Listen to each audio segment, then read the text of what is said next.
नमस्कार मित्रांनो, आजच्या या व्हिडिओमध्ये होमिओपॅथिक डॉक्टरांनी ज्यांनी CCMP पूर्ण केलेला आहे त्यासोबत CCMPचे ॲडिशनल क्वालिफिकेशनचे रजिस्ट्रेशन केलेले आहे आणि त्यासोबत MCH कडनं MMC रजिस्ट्रेशनसाठीची NOC सुद्धा प्राप्त केलेली आहे। अशा विद्यार्थी मित्रमैत्रिणींसाठी होमिओपॅथिक डॉक्टरांसाठी आजच्या या व्हिडिओमध्ये MMC मध्ये कशा प्रकारे आपले रजिस्ट्रेशन करायचे असणार आहे याबाबतची संपूर्ण माहिती देण्यात येणार आहे। तर मित्रांनो, आपण या ठिकाणी Google Chrome ब्राउझर जे असणार आहे हे ओपन करायचे। हे ओपन केल्यानंतर आपल्याला या ठिकाणी MMC असं टाईप करून एंटर करायचं आहे। एंटर केल्यानंतर आपल्याला हा अशा प्रकारचा विंडो ओपन होताना पाहायला मिळते। महाराष्ट्र मेडिकल काउन्सिलचं पोर्टल ओपन होताना पाहायला मिळते। वेबसाईट जी असणार आहे खात्री करून घ्या, maharashtraMedicalCouncil.org.in। तर आपल्याला ही जी काही पहिली लिंक या ठिकाणी येताना पाहायला मिळते त्यावर आपण क्लिक करायचं असणार आहे। यावर क्लिक केल्यानंतर फेक आणि ओरिजिनल वेबसाईट जी असणार आहे ही नवीन वेबसाईट आहे। तर याच्यातला फरक काय आहे हा आपल्याला या ठिकाणी दाखवण्यात येतो। तर आपण याला आय अंडरस्टँड वर क्लिक करा आणि त्यानंतर या ठिकाणी आपल्याला खाली स्क्रोल करत संपूर्ण खालच्या पेजच्या खालच्या बाजूला आपल्याला या ठिकाणी स्क्रोल करत यायचं असणार आहे। ज्यावेळेस आपण अशा प्रकारे खाली येत असतो तर आपल्याला लेफ्ट लोअर कॉर्नरला या ठिकाणी CCMP लॉग इन अशा प्रकारचा एक ऑप्शन येताना पाहायला मिळतोय। तर आपण याच्यावर क्लिक करा। यावर क्लिक केल्यानंतर आपल्याला या ठिकाणी अशा प्रकारचा इंटरफेस ओपन होताना पाहायला मिळतोय। जर का अजूनही आपण या ठिकाणी CCMPच्या रजिस्ट्रेशन संदर्भातलं MMCच्या वेबसाईटवर त्या ठिकाणी जर का आपण अकाउंट क्रिएट केलेलं नसेल तर आपण या ठिकाणी खालच्या बाजूला आपल्याला राईट लोअर कॉर्नरला क्रिएट अँड अकाउंट असा ऑप्शन पाहायला मिळतोय। यावर आपण क्लिक करायचं। यावर क्लिक केल्यानंतर आपल्याला या ठिकाणी माहिती दिसते। आपलं जे काही फर्स्ट नेम असणार आहे, म्हणजे माझं नाव आकाश आहे तर मी या ठिकाणी माझं नाव आकाश टाईप करेल। या ठिकाणी मिडल नेम जी असणार आहे, माझ्या वडिलांचं नाव जे असणार आहे ते मी या ठिकाणी मेन्शन करेल। तर ते भास्करराव आहे तर ते भास्करराव टाईप करेल आणि माझं आडनाव पवार असल्या कारणामुळे मी या ठिकाणी हे पवार असं आडनाव टाईप करणार आहे। त्यानंतर जे पण काही डेट ऑफ बर्थ असणार आहे ही डेट ऑफ बर्थ आपण या ठिकाणाहून चूज करायची असणार आहे।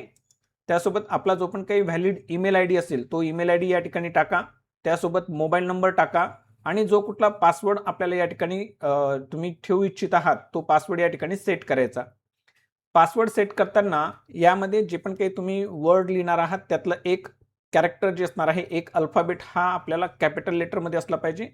त्यासोबत एक नंबर असला पाहिजे 0 to 9 मधला, किंवा तुम्ही सिंगल डिजिट, 2 डिजिट, 3 डिजिट कुठलेही नंबर डिजिट वापरू शकतात।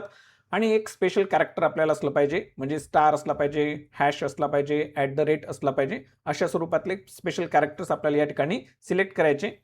त्यानंतर आपल्याला परत एकदा जो पण काही पासवर्ड असणार आहे हा आपण कन्फर्म करून घ्या। आपल्याला या ठिकाणी सेंड OTP वर क्लिक करायचं असणार आहे आणि आपल्या रजिस्टर्ड मोबाईल नंबरवर जो आपण या ठिकाणी आता थोड्या वेळापूर्वी नमूद केलेला असणार आहे आणि त्यासोबत जो पण काही आपला मेल आयडी आपण या ठिकाणी नमूद केलेला असणार आहे, या ठिकाणी आपल्याला आपला OTP जो असणार आहे दोघं ठिकाणी येताना पाहायला मिळतो। तो OTP आपण या ठिकाणी लिहायचा असणार आहे आणि आपला मेल आयडी आणि मोबाईल नंबर व्हेरीफाय केल्यानंतर आपलं या ठिकाणी जे पण काही अकाउंट असणार आहे हे क्रिएट होत असतानाचं पाहायला मिळतं।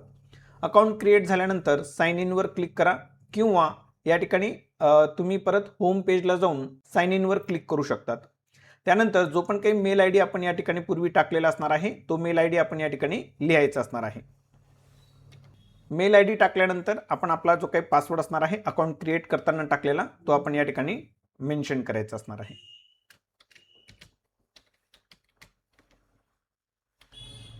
आणि त्यानंतर साइन इन वर क्लिक करा। साइन इन वर क्लिक केल्यानंतर आपल्याला हा अशा प्रकारचा इंटरफेस ओपन होताना पाहायला मिळतो। आपल्याला या ठिकाणी डॅशबोर्ड ओपन होताना पाहायला मिळेल।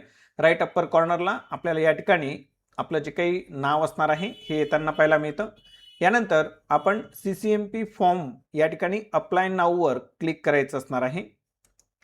यावर क्लिक केल्यानंतर आपल्याला हा अशा प्रकारचा इंटरफेस ओपन होताना पाहायला मिळेल। यामध्ये एकूण 6 स्टेप्स पाहायला मिळतील। पहिलं MCH रजिस्ट्रेशन, त्याच्यानंतर personal information, contact details, qualification, documents, review and पे। तर आपण या ठिकाणी जो पण काही रजिस्ट्रेशन इन्फॉर्मेशन असणार आहे ही रजिस्ट्रेशन इन्फॉर्मेशन या ठिकाणी फिलअप करायची असणार आहे। तर आपल्याला या ठिकाणी पाहायला मिळतं रजिस्ट्रेशन नंबर, जो पण काही आपला रजिस्ट्रेशन नंबर असणार आहे तो रजिस्ट्रेशन नंबर या ठिकाणी टाका।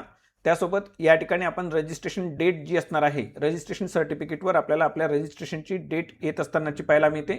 डेट ऑफ बर्थ जी असणार आहे, ही डेट ऑफ बर्थ आपण या ठिकाणी मेन्शन करा आणि त्यासोबत रजिस्ट्रेशन व्हॅलिडिटी डेट जी असणार आहे, म्हणजे आपलं रजिस्ट्रेशन किती दिवसांपर्यंत व्हॅलिड असणार आहे, ती डेट सुद्धा आपण या ठिकाणी नमूद करायची असणार आहे. ही माहिती ज्यावेळेस आपण भरतो अतिशय काळजीपूर्वक भरायची असणार आहे. सेव्ह अँड कंटिन्यूवर क्लिक करू. सेव्ह अँड कंटिन्यूवर क्लिक केल्यानंतर आपल्याला हा असा मेसेज येताना पाहायला मिळतो, MCH व्हेरीफाईड. ठीक आहे ना. या ठिकाणी आपण आपलं नाव जे असणार आहे हे व्यवस्थित पाहून घ्या. मिस्टर, आपलं फर्स्ट नेम, त्यानंतर मिडल नेम आणि लास्ट नेम या ठिकाणी आलं पाहिजे. ओके. त्यानंतर आपल्याला या ठिकाणी आपल्या आईवडिलांची सुद्धा माहिती या ठिकाणी लिहायची असणार आहे. तर मग ती आपण या ठिकाणी अशाच पद्धतीने लिहायची जसं ऑन डॉक्युमेंट आपल्याला असणार आहे. ठीक आहे ना. तर मग वडिलांचं अगोदर टायटल जे असणार आहे मिस्टर, त्याच्यानंतर first name, middle name, last name. त्याचप्रमाणे आपल्या आईचं सुद्धा या ठिकाणी मेन्शन करायचं असणार आहे. मिसेस, आईचं नाव, मिडल नेम जे असणार आहे ते आणि आडनाव जे असणार आहे हे आपण या ठिकाणी मेन्शन करायचं. त्यानंतर मॅरिटल स्टेटस जे असणार आहे, मॅरिड वगैरे, ते आपण या ठिकाणी नमूद करा. जेंडर नमूद करा. Date of birth by default या ठिकाणी येताना पाहायला मिळेल. आपली संपूर्ण माहिती लिहून झाल्यानंतर आपण या ठिकाणी सेव्ह अँड कंटिन्यूवर क्लिक करायचं. सेव्ह अँड कंटिन्यूवर क्लिक केल्यानंतर आपल्याला प्रोसेस सेव्ड असा ऑप्शन येताना पाहायला मिळतो. यानंतर आपल्याला या ठिकाणी आपला जो काही पत्ता असणार आहे हा बाय डिफॉल्ट येत असताना पाहायला मिळेल. त्यानंतर तालुका आपल्याला या ठिकाणी लिहावा लागेल. जिल्हा आपल्याला या ठिकाणी ॲज इट इज येताना पाहायला मिळतो. स्टेट येताना पाहायला मिळेल. कंट्री येताना पाहायला मिळेल. पिनकोड पण येताना पाहायला मिळतो. हे बाय डिफॉल्ट येणार आहे. त्यासोबत आपले जे काही कॉन्टॅक्ट नंबर्स असणार आहे या ठिकाणी मोबाईल नंबर आणि मेल ID हा आपल्याला येताना पाहायला मिळतो. जर का तुम्हाला रेसिडेन्शियल नंबर द्यायचा असेल घरचा किंवा क्लिनिकचा, तो देखील आपण या ठिकाणी देऊ शकतात. ऑप्शनल असणार आहे, कंपल्सरी नाही. यानंतर पुढचा महत्त्वाचा पर्याय आपल्याला या ठिकाणी पाहायला मिळतो की आपण जे पण काही MMC रजिस्ट्रेशन असणार आहे, हे जे MMC रजिस्ट्रेशन आहे हे आपल्याला बाय हँड पाहिजे आहे की स्पीड पोस्ट डिलिव्हरी पाहिजे आहे. जर का तुम्ही मुंबईच्या अगदी जवळच्या ठिकाणी राहत असाल तर मग बाय हँड डिलिव्हरी वर क्लिक करा, नाही तर मग स्पीड पोस्टवर क्लिक करा. माझं तरी म्हणणं असेल की तुम्ही स्पीड पोस्टवरच क्लिक करायचं असणार आहे. ऑथॉरिटी काउन्सिल नेम जे असणार आहे हे बाय डिफॉल्ट आपल्याला या ठिकाणी ही बाकी माहिती येताना पाहायला मिळते. आपण जे काही नॅशनॅलिटी असणार आहे ही सिलेक्ट करा, इंडियन. नंतर आधार कार्ड नंबर जो असणार आहे हा आपल्याला या ठिकाणी मेन्शन करायचा आहे आणि त्यानंतर सेव्ह अँड कंटिन्यूवर क्लिक करायचं असणार आहे. सेव्ह अँड कंटिन्यूवर क्लिक केल्यानंतर प्रोसेस सेव्ड असा ऑप्शन येताना पाहायला मिळतो आणि या ठिकाणी आपल्याला आपले एज्युकेशन डिटेल्स जे असणार आहे हे बाय डिफॉल्ट येताना पाहायला मिळेल सर्व काही.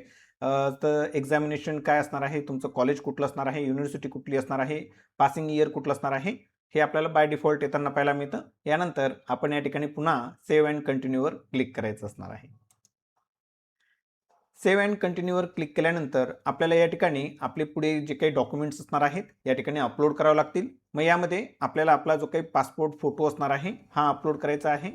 कॅन्डिडेट सिग्नेचरचा फोटो जो असणार आहे हा अपलोड करायचा असणार आहे. तर हे दोघं ठिकाणी आपल्याला जे काही फोटो असणार आहे हे अपलोड करायचे. त्यांची जी काही साईज असणार आहे मॅक्सिमम 5 MB असली पाहिजे.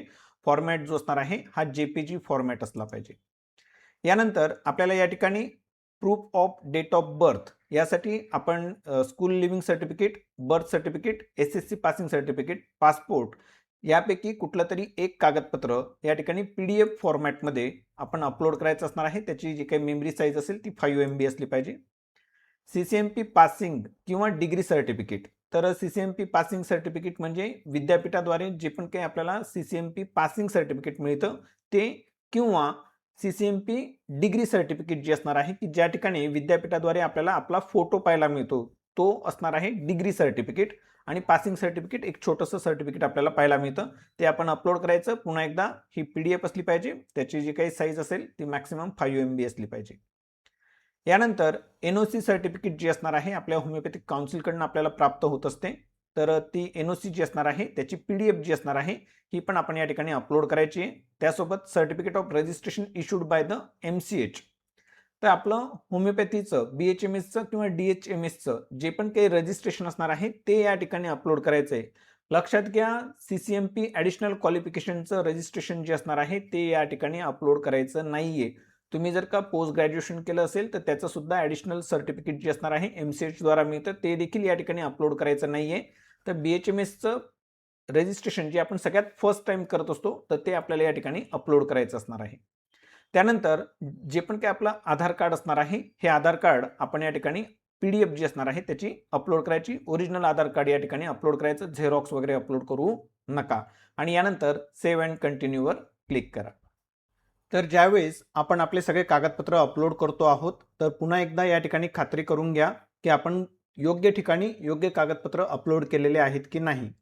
तर आपला फोटो आणि सही हे आपल्याला फोटो फॉर्मॅट JPG फॉर्मॅटमध्ये अपलोड करायचं असणार आहे.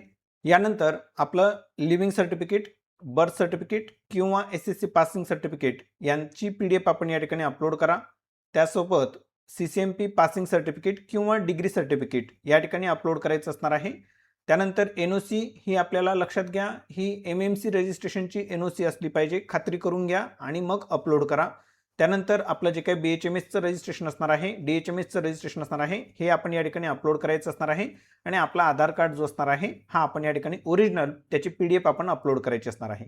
आधार कार्ड अपलोड करताना, PDF अपलोड करताना पासवर्ड प्रोटेक्टेड नको असली पाहिजे, या गोष्टीची खात्री करून घ्या. आणि यानंतर सेव्ह अँड कंटिन्यूवर क्लिक करा. जसं आपण या ठिकाणी सेव्ह अँड कंटिन्यूवर क्लिक करतो, यानंतर आपल्याला या ठिकाणी ही पेमेंट समरी येताना पाहायला मिळते. जवळपास आपल्याला या ठिकाणी 5,143 रुपये आणि 82 पैसे जे असणार आहेत, म्हणजे 5,183 रुपीज अँड 82 पैसा हे आपल्याला पेमेंट करायचं असणार आहे. त्यानंतर पे अँड सबमिट ॲप्लिकेशन यावर आपल्याला क्लिक करायचं असणार आहे. तत्पूर्वी या ठिकाणी हा एक डिक्लेरेशन अँड कन्सेंट फॉर्म असणार आहे, यावर आपल्याला चेकबॉक्स असणार आहे, त्याला टिक करून पे अँड सबमिटवर क्लिक करायचं असणार आहे. यानंतर आपण आपला जो पण काही मोबाईल नंबर असणार आहे, हा आपण मोबाईल नंबर या ठिकाणी एंटर करा. आणि त्यानंतर आपल्याला या ठिकाणी QR कोड येताना पाहायला मिळतो. हा QR कोड माझ्या मते तुम्हाला दिसणार नाही मित्रांनो. तर या QR कोडवर आपण त्या ठिकाणी या QR कोडला स्कॅन करायचं असणार आहे आणि याला स्कॅन करून आपण त्या ठिकाणी पेमेंट करायचं असणार आहे.